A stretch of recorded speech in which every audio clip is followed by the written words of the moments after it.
تمہیں پسند آتی ہے یا نہیں؟ کہنے لگے اللہ کے نبی میری جان آپ پر قربان ہو، میرے ماں باپ آپ پہ قربان ہو، بالکل مجھے یہ بات پسند ہے۔ اور آئیے ذرا دیکھتے ہیں اللہ کے نبی جناب محمد رسول اللہ یتیموں کے لیے اپنے دل میں کتنا زیادہ درد رکھا کرتے تھے۔ حضرت عبداللہ بن جعفر رضی اللہ تعالیٰ عنہ کا بیان ہے، ایک مرتبہ اللہ کے نبی اپنی سواری سے گزر رہے تھے، اس وقت میں کھیل رہا تھا اور حضرت عباس رضی اللہ تعالی عنہ کے دو بیٹے بھی وہاں پہ کھیل رہے تھے۔ اللہ کے نبی جب وہاں سے گزر رہے تھے، اللہ کے نبی فرماتے ہیں ارفعوا ھذا الی، اس معصوم سے بچے کو میرے پاس دے دیا جائے، اس معصوم سے بچے کو اٹھا کر کے میرے پاس لاؤ۔ مجھے اٹھا کے نبی کے پاس کر دیا گیا، وہ یتیم تھے، اللہ کے نبی نے ان کو اپنی سواری کے آگے بٹھا لیا اور حضرت عباس کے دوسرے بیٹے کو بھی اپنے پاس بلا لیتے ہیں اور اس کو اپنی سواری کے پیچھے بٹھا لیتے ہیں، اور ان کا بیان ہے اللہ کے نبی مجھے اپنی سواری کے آگے بٹھائے ہوئے ہیں اور میرے سر پہ 3 مرتبہ اللہ کے نبی شفقت سے ہاتھ پھیر رہے ہیں۔ اللہ کے نبی میرے سر پہ ہاتھ پھیرتے جا رہے تھے اور بار بار یہ دعا کرتے جا رہے تھے، اے اللہ تو جعفر کی اولاد کا، ان کے آل کا تو والی بن جانا، تو ان کو کبھی رائے گا بیکار نہیں کرنا۔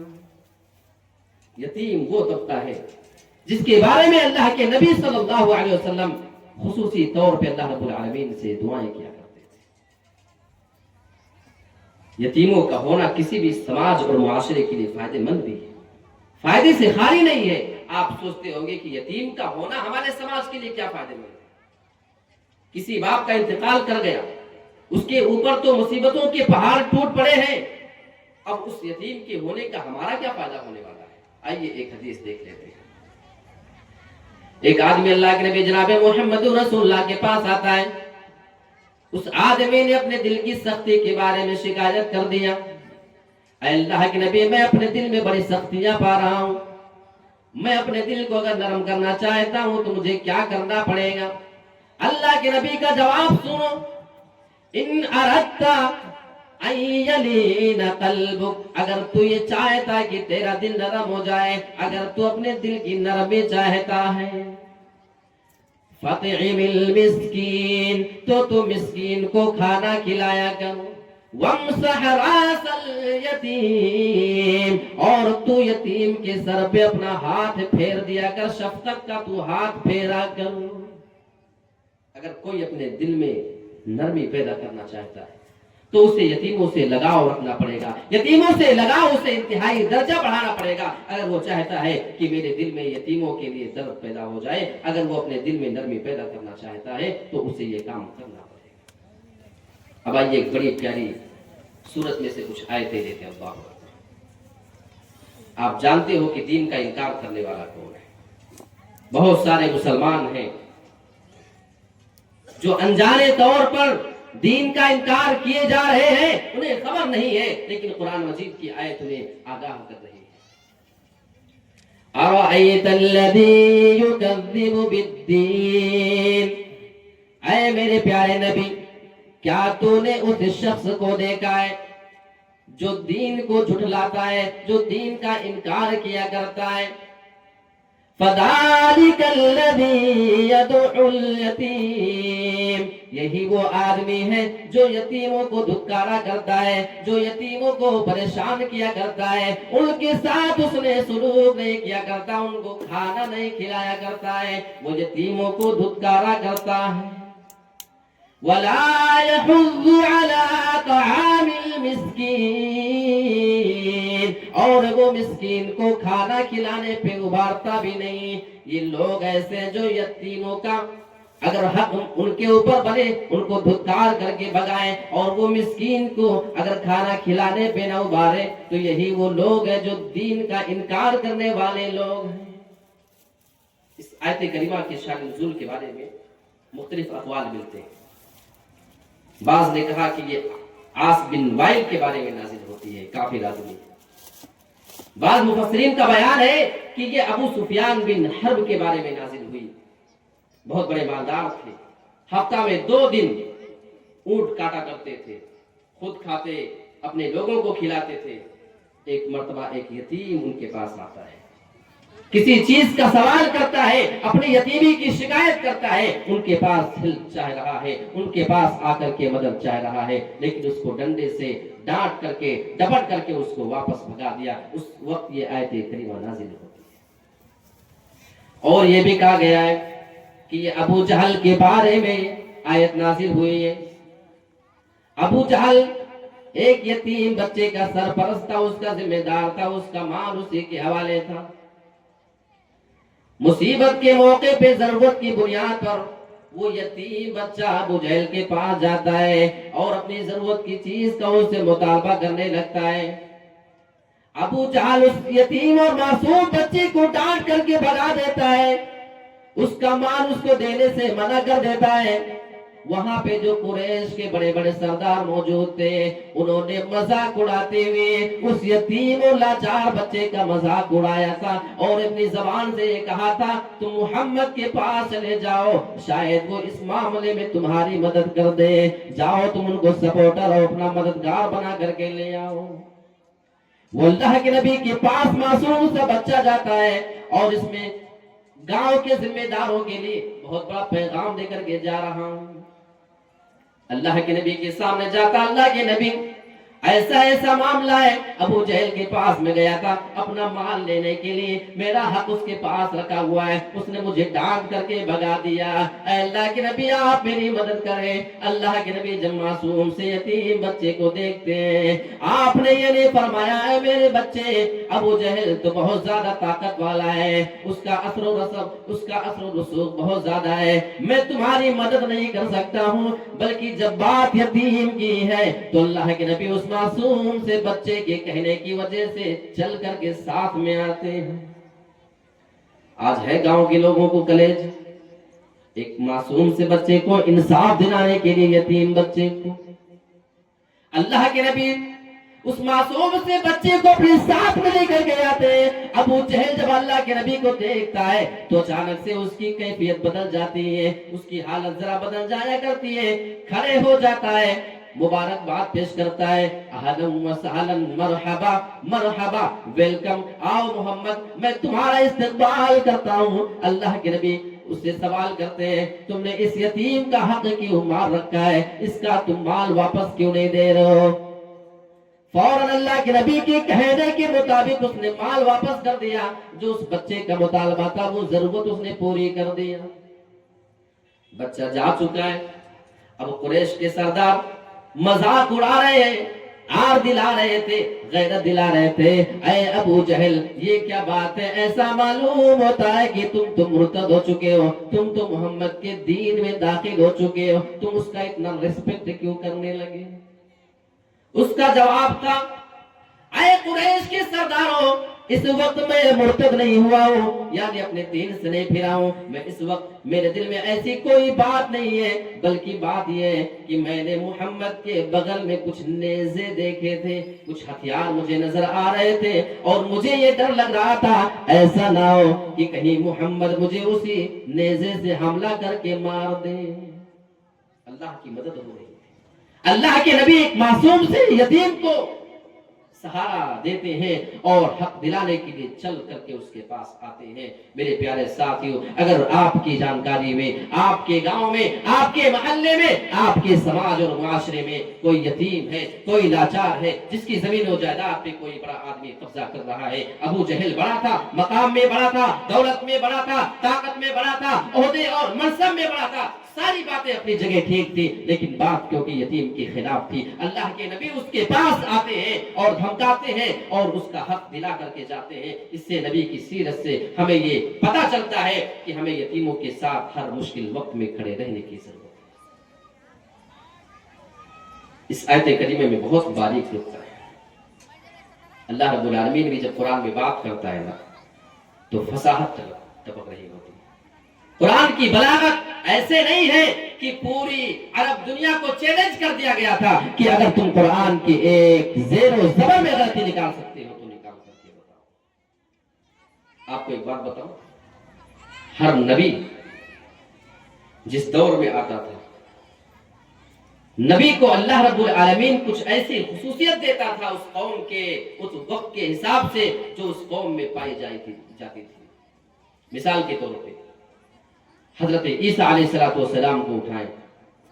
حضرت عیسیٰ علیہ السلام کے زمانے میں طب اور ڈاکٹری میڈیکل لائن بہت آگے تھی، اسی حساب سے معجزہ حضرت عیسیٰ علیہ السلام کو اللہ نے دیا۔ حضرت عیسیٰ علیہ السلام برس کے مریض آدمی کو شفا یاب کر دیا کرتے تھے، مردہ آدمی کو اللہ کے حکم سے زندہ کر دیا کرتے تھے۔ ایسا معجزہ جو اس ٹائم کے لوگوں کے ٹیکنالوجی کا اور اس کی ترقی کا مقابلہ کر سکے، اللہ کا طریقہ ہے۔ حضرت موسیٰ کی آپ بات کر لیں، حضرت موسیٰ علیہ السلام کے زمانے میں جادو بہت عروج پر ہے، جادو کا بہت زیادہ بول بالا اس ٹائم پہ موجود ہے۔ حضرت موسیٰ علیہ السلام کو اللہ رب العالمین نے ایسا معجزہ دیا تھا جو ان کے اس جادو کا مقابلہ کر سکے۔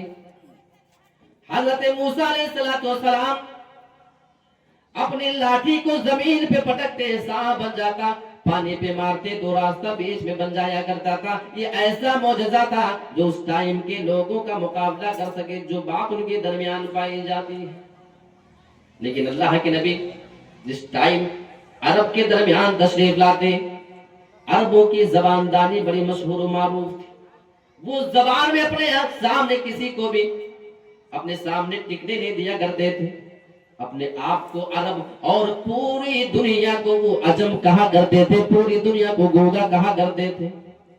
اس ٹائم پر یہ قرآن آتا ہے اور تمام کے تمام عرب والوں کو حیران کر دیتا ہے۔ قرآن میں اللہ نے ایسے ایسے انداز میں بات کر دیا کہ سارا کا سارا عرب حیران ہو جاتا ہے۔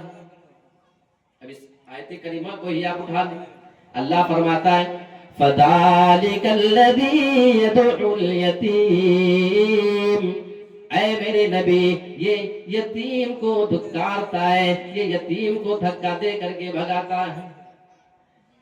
یہ یدعو جو ہے، دعا یدعو، اس کا معنی ہوتا ہے سختی سے دھتکارنا، پھٹکارنا، بھگا دینا کسی کو، اس پر سختی کرنا۔ جب بات یتیم کی ہوتی ہے تو اللہ نے فرمایا کہ یہ یتیم پہ سختی کیا کرتا ہے۔ کیوں؟ کیونکہ یتیم کا باپ موجود نہیں جو اس کا سپورٹ کر سکے، اس کو کوئی بھی دھتکار کر کے بھگا دیا کرتا ہے۔ اس کی بیوہ ماں، وہ بیچاری کیا کر سکتی ہے؟ مائیں تو ویسے کمزور ہے، مائیں اپنے یتیم بچوں کا سہارا نہیں بن سکتی ہے، اس لیے وہ یتیم کو دھکے دے کر کے بھگاتا ہے۔ لیکن جب بات مسکین کی آتی ہے، قرآن میں اللہ کے بات کرنے کا انداز دیکھو، اللہ یہ نہیں فرما رہا ہے کہ مسکین کو بھی دھکا دے کر کے بھگاتے ہیں، بلکہ فرمایا وَلَا يَحُزُّ عَلَىٰ طَعَامِ الْمِسْكِينِ، یہ مسکینوں کو کھانا کھلانے پہ ابھارتے نہیں۔ مسکینوں کے بارے میں یہ نہیں فرمایا کہ ان کو بھی دھکے مار کے بھگا دیتے، اس لیے کہ مسکین آدمی بڑا ہوتا ہے، وہ طاقتور بھی ہو سکتا ہے، اگر اسے دھکا دے کر کے بھگائے گا تو اپنا دفاع کر سکتا ہے، وہ اپنا بچاؤ بھی کر سکتا ہے، اور دوسرے لوگ جو اس کے گھر خاندان کے لوگ مضبوط ہیں وہ بھی اس کو سپورٹ کر سکتے ہیں۔ لہٰذا وہ یتیم کو دھتکارتا تو نہیں ہے، لیکن وہ کھلاتا پلاتا نہیں، اور کسی کو کھلانے پلانے پر بھی نہیں ابھارا کرتا ہے۔ یہ پوائنٹ ہے قرآن میں۔ ایک اور نقطہ آپ کو بتا دوں، بڑا علمی نقطہ ہے، بس تھوڑا آپ اس کو سمجھ لیں غور سے۔ اللہ نے لفظ یدعو کو اور لفظ یحضو کو فعل مضارع میں استعمال کیا ہے، پریزنٹ ٹینس سے اللہ نے اس کو بیان کیا ہے، یعنی موجودہ زمانہ بھی اس میں پایا جاتا ہے اور مستقبل کا آنے والا زمانہ بھی اس میں پایا جاتا ہے، پریزنٹ بھی اور فیوچر بھی، یعنی وہ زمانہ جو چل رہا ہے اور وہ زمانہ جو آنے والا ہے، یہ دونوں اس میں شامل ہیں۔ جب اللہ فرماتا ہے کہ وہ یتیموں کو دھتکارتے ہیں تو ابھی بھی دھتکار رہے ہیں، بعد میں بھی دھتکاریں گے۔ یتیم کو دھتکارتے ہیں، مسکین کو کھلانے پہ ابھارتے نہیں، تو وہ اس وقت بھی ہے اور آنے والے ٹائم میں بھی ہے، یعنی ان کا یہ عمل مسلسل ہے۔ ایسا نہیں ہے کہ تھوڑے ٹائم کے لیے تھا اب وہ معاملہ ختم ہو چکا ہے، نہیں، بلکہ یہ معاملہ ان کا چل رہا ہے اور چلتا رہے گا۔ میرے پیارے ساتھیوں، اللہ رب العالمین کی بات کرنے کا یہ انداز ہے۔ اور میں آپ کو بتاؤں، اللہ کے نبی صلی اللہ علیہ وسلم نے ایسے لوگوں کی بھی تعریف کی جو اسلام کے دشمن ہیں، لیکن بات کیا ہے جانتے ہیں؟ تعریف کرنے کی وجہ کیا ہے؟ تعریف کرنے کی وجہ آپ دیکھیں، اللہ کے نبی جناب محمد رسول اللہ ارشاد فرماتے ہیں قیامت اس وقت تک قائم نہیں ہوگی جب تک کہ عیسائی اس دنیا میں سب سے زیادہ نہیں ہو جائیں گے، یعنی جب عیسائیوں کی تعداد اس دنیا میں سب سے زیادہ ہو جائے گی، دوسرے دھرم کے لوگوں کے مقابلے میں سب سے زیادہ عیسائی جب دنیا میں ہو جائیں گے تب قیامت آئے گی۔ اور ان کی چند خصوصیات بھی ہیں۔ ایک خصوصیت ان کی یہ، جب کوئی بھی فتنہ آئے گا تو اس فتنے کے ٹائم پہ وہ بہت زیادہ سمجھداری سے کام لیں گے، اس فتنے کا مقابلہ وہ بہت ہی زیادہ سوجھ بوجھ کے ساتھ کریں گے۔ اور دوسری بات یہ ہے، جب کوئی بھی مصیبت آ چکی ہوگی تو مصیبت کے ٹائم پہ وہ بہت زیادہ ہوشیار ہو جائیں گے، اپنے آپ کو چوکنا کر لیں گے۔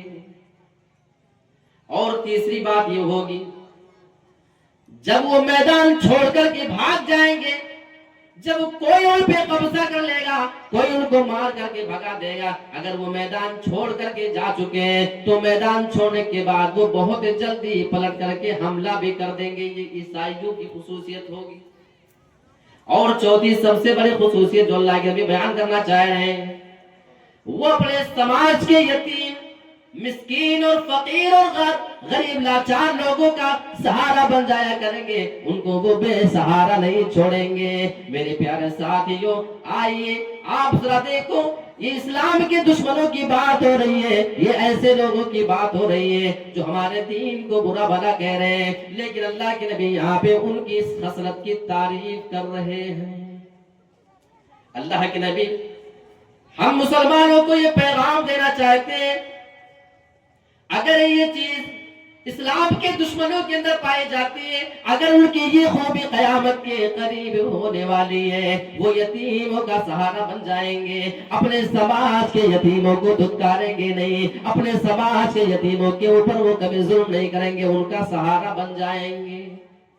اگر یہ بات عیسائیوں کے اندر پائی جائے گی، اے محمد رسول اللہ کی امت کے لوگوں، پھر تم یہ چیز اپنے اندر کیوں نہیں پیدا کرتے ہو؟ قرآن میں اللہ بیان فرماتا ہے لَقَدْ كَانَ لَكُمْ فِي رَسُولِ اللَّهِ أُسْوَةٌ حَسَنَةٌ، اے لوگوں تمہارے لیے تو رسول اللہ کی زندگی میں بہترین نمونہ ہے، وہ تمہارے لیے بیسٹ آئیڈیل ہے۔ اللہ کے نبی کی سیرت کو اٹھا کر کے دیکھو، آپ یتیموں کے ساتھ کتنی زیادہ ہمدردی کیا کرتے تھے، اور یتیموں کے ساتھ اللہ کے نبی کی ہمدردی کا نتیجہ ہے کہ قرآن میں اللہ رب العالمین نے آپ کے حسن اخلاق کی تعریف بھی کی ہے۔ وَإِنَّكَ لَعَلَىٰ خُلُقٍ عَظِيمٍ، اے میرے نبی آپ اخلاق کے بلند مقام اور مرتبے پر فائز ہیں۔ یہ اللہ کے نبی کی خصوصیت ہے، لیکن آج مسلمان اس معاملے میں بڑا پیچھے ہے۔ اب ایک سوال میں آپ سے کر لوں کیا، اور بڑی ایمانداری سے جواب دینا، کیا یتیم ہونا عیب ہے؟ کیا ہمارے گاؤں کا کوئی بیٹا اگر یتیم ہو جائے تو کیا یہ عیب ہے؟ کیا یہ کمی ہے؟ اگر ہاں تو کیوں؟ اور اگر یہ عیب نہیں ہے تو ہم اس یتیم کے ساتھ ظلم و زیادتی کیوں کرتے ہیں؟ میرے پیارے ساتھیوں، اگر یتیم ہونا کوئی عیب کی بات ہوتی، اگر یتیم ہونا کوئی کمی ہوتی، کوئی نقص اور عیب کی بات ہوتی، تو اللہ رب العالمین نے اپنے نبی کو کبھی یتیم نہیں بنایا ہوتا۔ اگر یتیمی کسی کے لیے شرم کی بات ہوتی، یتیم ہونا کسی کی شرمندگی کی بات ہوتی، تو قرآن میں اللہ نے اپنے نبی کی یتیمی کا تذکرہ نہیں کیا ہوتا۔ قرآن اٹھاؤ، سورۃ الضحیٰ میں اللہ بیان فرماتا ہے أَلَمْ يَجِدْكَ يَتِيمًا فَآوَىٰ، اے میرے نبی کیا تمہارے رب نے تمہیں یتیم نہیں پایا، اور یتیم پانے کے بعد اس نے تمہیں پناہ نہیں دے دیا، یتیم پانے کے بعد وہ تمہارا ٹھکانہ نہیں بن گیا، تمہیں سہارا نہیں دے دیا۔ میرے پیارے ساتھیوں، قرآن میں اللہ رب العالمین نے نبی کی یتیمی کا بھی تذکرہ کر دیا ہے۔ وَوَجَدَكَ ضَالًّا فَهَدَىٰ، اور کیا تیرے رب نے تجھے گمراہ نہیں پایا؟ تو ہدایت کے لیے بھٹک رہا تھا، تو ہدایت کی تلاش میں یہاں سے وہاں بھٹک رہا تھا، تو اللہ نے تجھے ہدایت سے نواز دیا۔ وَوَجَدَكَ عَائِلًا فَأَغْنَىٰ، اے میرے نبی، کیا تیرے رب نے تجھے مسکین نہیں پایا، تجھے فقیر و لاچار نہیں پایا؟ تو اس حال میں پانے کے بعد تجھے اس نے مالدار بنا دیا، اس رب نے تجھے مالدار بنا دیا، تیری غریبی کو ختم کر دیا۔ نبی کی یتیمی کو اللہ نے یاد دلا دیا۔ اب قرآن میں آگے اللہ رب العالمین اپنے نبی کو یہ حکم دے رہا ہے، فَأَمَّا الْيَتِيمَ فَلَا تَقْهَرْ، اے میرے نبی خبردار، اگر تمہارے سماج میں کوئی یتیم بچہ پیدا ہو جائے، تمہارے سماج میں کسی کے باپ کا بھی انتقال ہو جائے، تو خبردار اس یتیم کو کبھی بھی اس کی سختی کے ساتھ پیش نہیں آنا۔ وَأَمَّا السَّائِلَ فَلَا تَنْهَرْ، اے میرے نبی خبردار، کبھی کسی مانگنے والے کو جھڑکنا نہیں، کبھی اس کو پھٹکار کر کے تو اپنے دروازے سے بھگانا نہیں۔ یہ یتیم کی فضیلت ہماری شریعت میں ہے، اور یتیمی کا درد اللہ کے نبی محسوس کرتے تھے۔ میں آپ کو بتاؤں، اللہ کے نبی صلی اللہ علیہ وسلم ایک مرتبہ بیت المال سے راشن لینے کے لیے گئے ہیں، اور راشن لے کر کے جب لوٹ رہے تھے، حضرت عائشہ کا بیان ہے، کئی دن سے میرے گھر میں چولہا نہیں جلا، بڑی پریشان حال زندگی گزر رہی تھی، کھجوروں پہ زندگی بسر ہو رہی ہے۔ اللہ کے نبی راشن لینے گئے تھے، دل میں امید تھی آج راشن آئے تو ہم بھی چولہا جلائیں اور کچھ کھانے کو مل جائے۔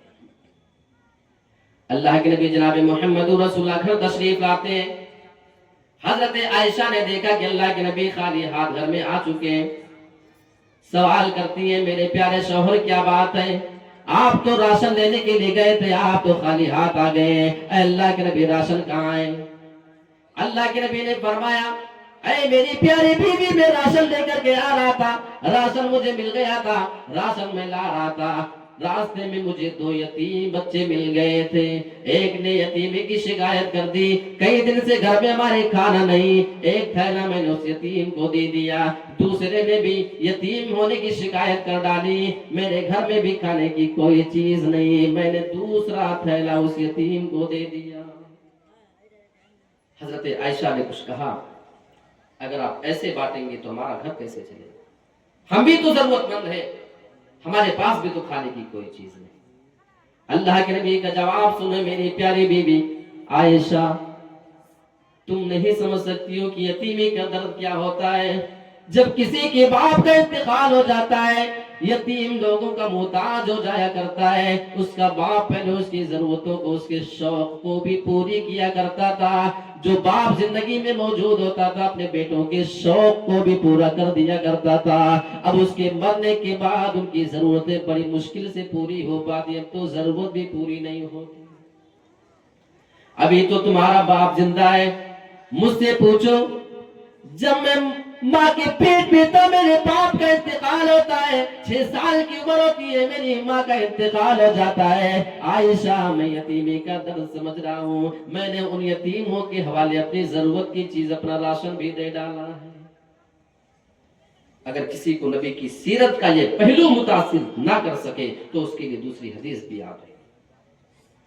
اللہ کے نبی نے ارشاد فرمایا، انا وکافل الیتیم فی الجنت کہاتین، میں اور یتیم کو پال پوس کر کے بڑا کرنے والا دونوں جنت میں ایسے ہوں گے۔ واشار بالسبابۃ والوسطی، اللہ کے نبی نے اپنی شہادت اور بیچ کی انگلی سے اشارہ کر دیا، آپ نے ان دونوں انگلیوں کو ملا لیا۔ اے میری پیاری بیوی، اللہ کے نبی بیان فرماتے ہیں، وَأَشَارَ بِالسَّبَّابَةِ وَالْوُسْطَىٰ، جیسے یہ دونوں انگلیاں آپس میں ملی ہوئی ہیں، ایسے یتیم کی کفالت کرنے والا، یتیم کا خرچ برداشت کرنے والا، یتیم کے راشن پانی کا انتظام کرنے والا، یتیم کی دواؤں اور علاج کا انتظام کرنے والا میرے ساتھ جنت میں رہے گا۔ آج دنیا میں کسی معمولی سے آدمی کے ساتھ کوئی بندہ 2 منٹ اگر گزار لے،